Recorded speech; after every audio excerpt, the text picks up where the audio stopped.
அழகே அழகு சரியில்ல. அடுத்து வர எபிசோட்ல இன்ஸ்பெக்டர் இருந்துட்டு, "என்ன சுரேஷ், வீட்ல இருந்த ஆளுங்கலாம் வந்துட்டாங்களா?" அப்படின்னு சொல்லிட்டு கேட்கவும், "வந்துட்டாங்க சார்" அப்படின்ற மாதிரி சொல்லிடுறாங்க. அதுக்கு அடுத்ததா சுரேஷோட மனைவி நம்ம மதியம் வர சொல்கிறாங்க.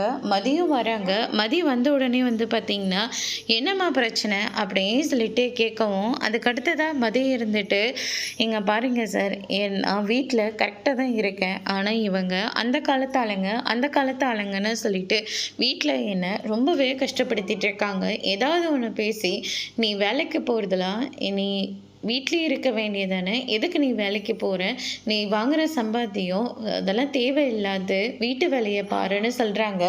ஆனால் என்னால் அது எதுவுமே முடியாது சார். வீட்டு வேலை நான் பார்க்குறேன். ஆனால் எனக்கு முன்னாடி ஒருத்தர் இருக்காங்க. அவங்களும் வீட்டு வேலையை தான், அவங்க வீட்டு வேலை மட்டும்தான் பார்த்துக்கிட்டு இருக்காங்க. அவங்க நல்லாவே படிச்சிருக்காங்க. ஆனால் அவங்களால வெளியில் வேலைக்கெல்லாம் போக முடியாது.